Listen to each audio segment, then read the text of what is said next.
Greetings, this is Simple Cooking, made simple with Carolina Chef. Today, we did a Zatarain's Cheddar Jalapeno Cornbread. But you know, I gotta spice things up, I add a little extra stuff. So make sure that you watch this full video. And this is so yummy. Oh my goodness. And if you haven't hit the thumbs up button yet, please smash that thumbs up button for me. And let's play.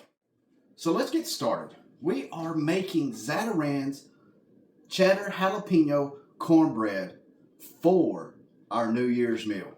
This stuff is good, but we're going to change it up a little bit from the box. You know, I've got to add some extra stuff. So to make this more cakey, instead of using just one egg, we're going to use two. Will you put that in there for me? I got no.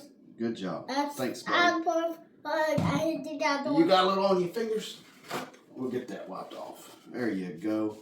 And then it calls for a cup of shredded cheese. I just shredded this. So I'm just going to judge by my eyes. So we'll probably put a little extra in there because the cheesier the better. And it calls for 2/3 of a cup of milk.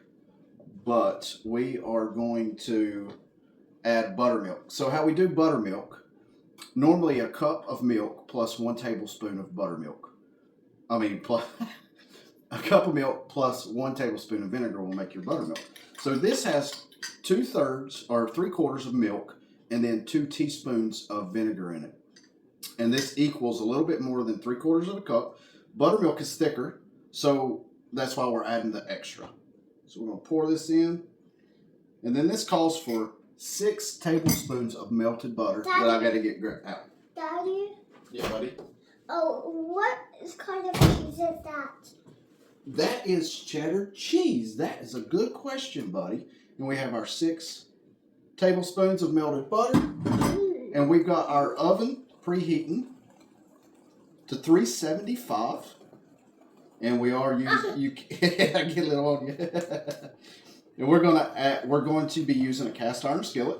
It's the only way to make cornbread, in my opinion. You got to have that cast iron, and it is greased.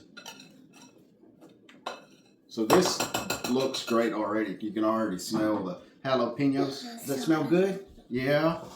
So we're going to add this to our cast iron skillet. And make sure you get all that goodness in your cast iron. And we're just going to spread it around here. And the box says to cook it on 375, but we're going to up the oven just a little bit so it gets a nice little bit more crisp around the edges. So we're going to put it on 400 degrees. And this says to cook for 25 to 30 minutes. So with us up in the oven, I'm going to set a timer for 20 minutes just to kind of see exactly how we're looking. And we'll use a toothpick to check to make sure it's done after 20 minutes. And I guess you guys are probably wondering what that is. Well, that's some yummy black-eyed peas. I know probably a lot of you guys are saying, oh, black-eyed peas. That's what I used to say.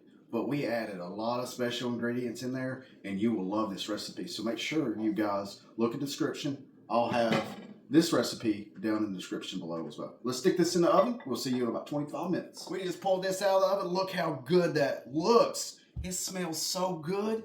We got some honey butter right here that we're going to brush on here just to add a little extra flavor, get a little bit of sweet with that savory. Oh, you talk about good. This stuff is awesome. Don't that smell good? Yeah, that's what I'm talking about. It smells kind of like honey. Well, yeah, we're using some honey butter. Oh. And then now look at it. We got a nice little shine, and that'll soak into that top of that bread. Oh, man, I can't wait to try this. So, guys, thanks for viewing today. And if you would, make sure you do the 4 S's. Smash that like button, share with your family and friends, subscribe, and then set your notifications. Ring my bell. Thanks so much for watching. And from us, from our family to yours, we just want to say Happy New Year. Happy New Year! God bless, guys.